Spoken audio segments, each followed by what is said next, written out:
Baik, Assalamualaikum warahmatullahi wabarakatuh. Saya Hadi Abdullah dengan NIM 220000090. Kali ini aku akan sedikit menjelaskan tentang apa sih itu desain organisasi. Nah, teman-teman pasti pernah dengar yang namanya organisasi.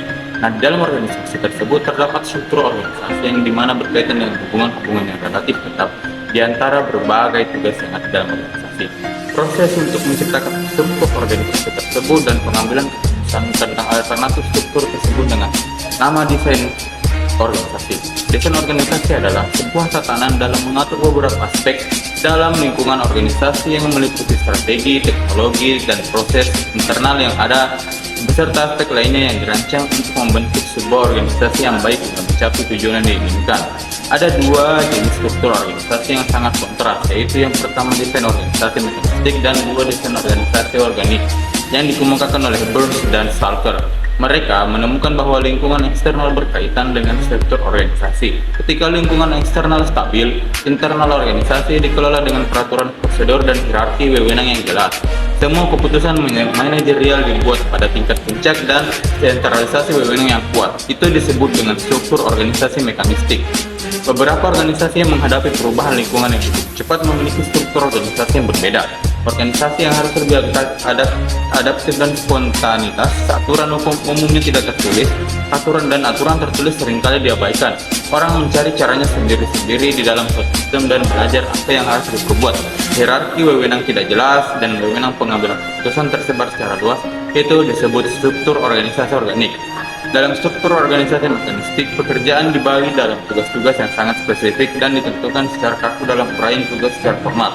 Akan tetapi, dalam struktur organisasi organik, tugas-tugas tidak begitu spesialis. Pekerja diharapkan bagaimana melaksanakan beraneka ragam tugas dan diharapkan seringkali menyesuaikan tugasnya dengan perubahan situasi. Dalam struktur organisasi mekanistik, pada komunikasi mengikuti rantai komando formal antara atasan dan bawahan. Dalam struktur organisasi organik, komunikasi bersifat horizontal dan bekerja dapat berkomunikasi dengan siapa saja untuk menyelesaikan tugasnya. Nah, lanjut kita ada dimensi-dimensi desain organisasi, yang dimana menurut DAF pada tahun 2027 terdapat dua dimensi organisasi. Yang pertama, structural dimension, yang terdiri dari beberapa hal seperti formalisasi. Yang kedua ada kita berbicara tentang dokumen tertulis dalam organisasi, terdiri dari prosedur dan deskripsi dan lain-lain. Yang kedua ada spesialisasi, di mana sebuah tahapan di mana terdapat pembagian tugas ke dalam beberapa divisi. Semakin luas spesialisasi maka semakin sempit rentan pekerjaan karyawan. Sebaliknya, semakin rendah spesialisasi maka semakin lebar rentang pekerjaan karyawan. Yang ketiga, hierarchy of authority, mendeskripsikan jenjang kewenangan antara manajer dan pelaporan hasil oleh dan kepada siapa. Semakin sempit jenjang kewenangan maka semakin panjang hierarkinya. Sebaliknya, semakin luas jenjang kewenangan maka semakin pendek susunan hierarkinya. Yang keempat ada sentralisasi, yang berhubungan dengan kewenangan dalam pengambilan keputusan apakah bersifat sentralisasi, yaitu terpusat di top level. Yang kelima ada profesionalisme, yang berhubungan dengan pendidikan formal dan pelatihan karyawan yang bertujuan menciptakan karyawan yang profesional dalam menjalankan pekerjaan sehingga dapat memberikan hasil yang baik pula.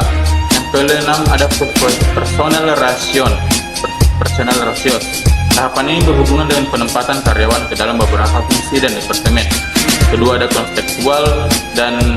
conceptual dimension, terdiri dari beberapa hal. Yang pertama ukuran atau size, berhubungan dengan jumlah karyawan, dan selanjutnya ada organisasional atau organization, yang berhubungan dengan peralatan, teknologi, serta tindakan yang digunakan dalam mengubah input menjadi output.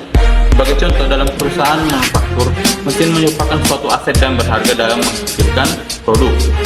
Nah, yang ketiga ada environment, berhubungan dengan lingkungan luar organisasi yang mempengaruhi organisasi dalam. Bertindak serta juga dapat menjadi alat penyelesaian sehingga dapat tetap menjalankan organisasi yang telah dibentuk. Dan yang keempat ada organizational goal atau tujuan organisasi dan strategi, yang berhubungan dengan tujuan dan strategi organisasi yang berkaitan langsung dengan proses dalam organisasi serta merupakan hal yang penting dalam membentuk hubungan antar pekerja, pelanggan, dan pesaing. Yang kelima ada organisasional kultur, yang berhubungan dengan seperangkat nilai, kepercayaan, pemahaman, dan norma yang dijalankan setiap pekerja. Nah, di mana nilai-nilai ini dapat berhubungan dengan etika, perilaku, komitmen pekerja, efisiensi, pelayanan, dan karyawan semuanya saling menyatu dalam membentuk sebuah organisasi yang solid dan kokoh. Nah, selanjutnya ada yang dikatakan STAR Model, di mana STAR Model ini merupakan kerangka yang terdiri dari beberapa kebijakan desain yang dikontrol oleh manajemen yang dapat dipengaruhi perilaku pekerja, di mana terdapat 5 kategori dalam STAR Model yang terdiri dari strategi, people, struktur, proses, dan rewards. Mungkin itu sekian saja yang bisa sampaikan. Mungkin kurang lebihnya mohon dimaafkan apabila teman masih kurang memahami tentang organisasi, mungkin bisa mencari referensi dari lain. Sekian saya tutup dengan ucapan bila bisa bilhaq, wassalamualaikum warahmatullahi wabarakatuh.